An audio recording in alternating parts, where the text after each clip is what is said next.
Hello friends, welcome to my channel.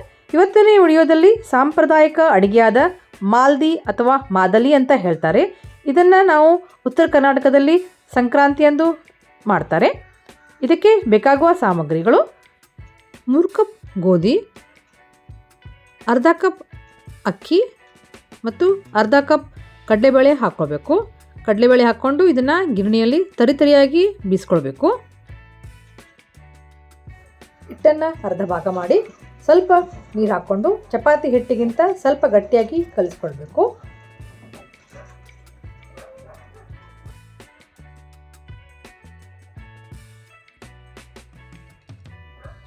ಈ ಹಿಟ್ಟಿನಿಂದ ಚಪಾತಿ ಮಾಡಿದ ನಂತರ ಉಳಿದ ಹಿಟ್ಟಿಗೂ ಕೂಡ ನೀರು ಹಾಕಿ ಸ್ವಲ್ಪ ಗಟ್ಟಿಯಾಗಿ ಕಲಿಸ್ಕೊಳ್ಳಿ. ಈಗ ಹಿಟ್ಟನ್ನು ಕಲಿಸ್ಕೊಂಡಾಗಿದೆ. ಈಗ ನಾರ್ಮಲ್ ಯಾವ ಥರ ಚಪಾತಿ ಮಾಡ್ತೀವಿ ಆ ಥರ ಚಪಾತಿ ಮಾಡ್ಕೊಳ್ಬೇಕು.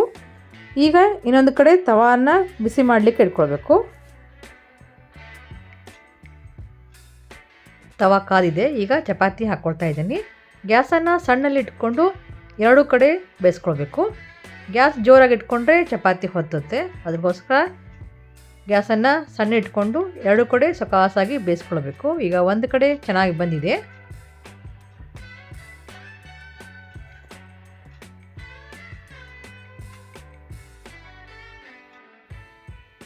ಚಪಾತಿಯನ್ನು ಇನ್ನೊಂದು ಕಡೆ ಬೇಯಿಸ್ಕೋಬೇಕು. ಗ್ಯಾಸನ್ನು ಸಣ್ಣಲ್ಲಿ ಇಟ್ಕೊಂಡು 2 ಕಡೆ ಸೊಕಾಸಾಗಿ ಬೇಯಿಸ್ಕೊಳ್ಬೇಕು. ಈಗ ಚಪಾತಿ ಆಗಿದೆ.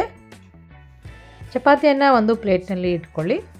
ನೀವು ವಿಡಿಯೋದಲ್ಲಿ ನೋಡ್ತಾ ಇರ್ಬೋದು, 2 ಕಡೆ ಚೆನ್ನಾಗಿ ಬಂದಿದೆ.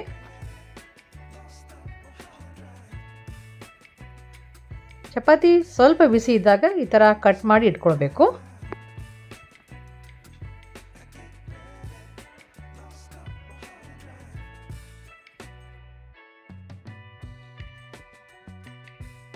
ಚಪಾತಿ ಕಟ್ ಆದಮೇಲೆ ಈ ಥರ ಕಾಣುತ್ತೆ.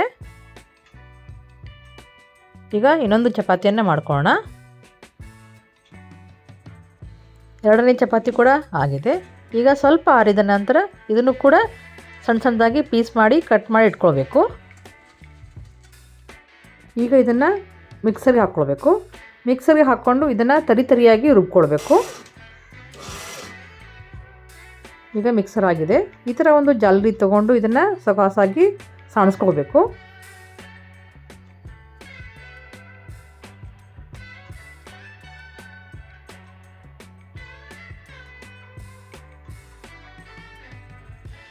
ಇದನ್ನು ಪುನಃ ಮಿಕ್ಸರ್ಗೆ ಹಾಕ್ಕೊಳ್ತಾ ಇದ್ದೀನಿ. ಇದೇ ಥರ ಎಲ್ಲ ಚಪಾತಿಯನ್ನು ಮಾಡಿಕೊಂಡು ಈ ಥರ ಮಿಕ್ಸರ್ ಮಾಡಿ ಜಾಲರಿಲಿ ಸಾಣಿಸ್ಕೊಳ್ಬೇಕು. ಈಗ ಶೇಂಗಾವನ್ನು ಹುರ್ಕೊಂಡು ಇದನ್ನು ಸಿಪ್ಪೆ ತಕ್ಕೊಂಡು ಇಟ್ಕೊಳ್ಬೇಕು. ಅರ್ಧ ಕಿಲೋ ಗೋಧಿಗೆ ಅರ್ಧ ಕಿಲೋ ಬೆಲ್ಲ ಹಾಕ್ಕೊಳ್ತಾ ಇದ್ದೀನಿ. ನಿಮಗೆ ಸ್ವೀಟ್ ಜಾಸ್ತಿ ಬೇಕಾದರೆ ನೀವು ಜಾಸ್ತಿ ಬೆಲ್ಲ ಹಾಕ್ಕೊಳ್ಬೋದು. ನಾನು ಇಲ್ಲಿ ಅರ್ಧ ಕಿಲೋ ಬೆಲ್ಲ ತೊಗೊಂಡಿದ್ದೀನಿ. ಅರ್ಧ ಕಿಲೋ ಬೆಲ್ಲ ಮತ್ತು ಮಾದಲಿ ಹಾಕಿ ಪುನಃ ಮಿಕ್ಸರ್ ಮಾಡ್ಕೊಳ್ತಾ ಇದ್ದೀನಿ.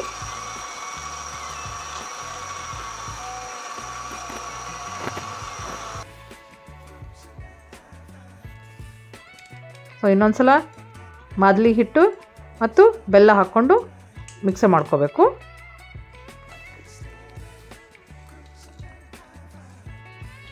ಸ್ವಲ್ಪ ಹಾಕ್ಕೊಂಡು ಈ ಥರ ಮಿಕ್ಸರ್ ಮಾಡ್ಕೊಳ್ಬೇಕು. ಮಾದಲಿ ರೆಡಿಯಾಗಿದೆ. ಈಗ ಇದಕ್ಕೆ 1 ಟೀ ಸ್ಪೂನ್ ಏಲಕ್ಕಿ ಪೌಡರ್, ಪುಟಾಣಿ, ತುರಿದ ಒಣ ಕೊಬ್ಬರಿ ಮತ್ತು ಹುರಿದ ಶೇಂಗಾ, ಕೊನೆಯದಾಗಿ ಹುರಿದ ಗಸಗಸೆಯನ್ನು ಹಾಕ್ಕೊಂಡು ಕಲಿಸ್ಕೊಳ್ಬೇಕು. ಈ ಮಾದಲಿಯನ್ನು ನೀವು 1 ತಿಂಗಳಾದರೂ ಇಟ್ಕೊಂಡು ತಿನ್ಬೋದು.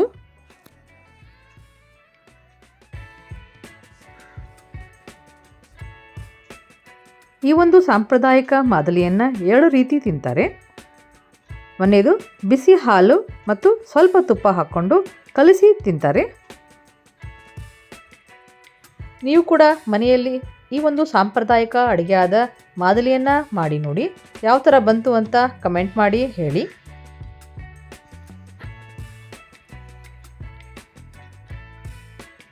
ಇನ್ನೊಂದು ಥರ ಮಾದಲಿ ತಿನ್ನುವ ವಿಧಾನ ಅಂದರೆ ಯಾವುದೇ ಹಾಲು ಅಥವಾ ತುಪ್ಪ ಹಾಕಲಾರದೆ ಹಾಗೆ ತಿನ್ನುವುದು. ತುಪ್ಪ ಮತ್ತು ಹಾಲು ಹಾಕಿ ಮಾದಲಿ ತಿಂದರೆ ಟೇಸ್ಟ್ ಚೆನ್ನಾಗಿರುತ್ತೆ. ಈ ಒಂದು ವಿಡಿಯೋ ನಿಮಗೆ ಇಷ್ಟ ಆಯ್ತಂದರೆ ಲೈಕ್ ಮತ್ತು ಶೇರ್ ಮಾಡಿ. ಯಾರು ನನ್ನ ಚಾನಲ್ ಸಬ್ಸ್ಕ್ರೈಬ್ ಮಾಡಿಲ್ಲ ದಯವಿಟ್ಟು ಸಬ್ಸ್ಕ್ರೈಬ್ ಮಾಡಿ. ಮುಂದಿನ ವಿಡಿಯೋದಲ್ಲಿ ಹೊಸ ರೆಸಿಪಿಯೊಂದಿಗೆ ಬರ್ತಾ ಇದ್ದೀನಿ. Thank you for watching.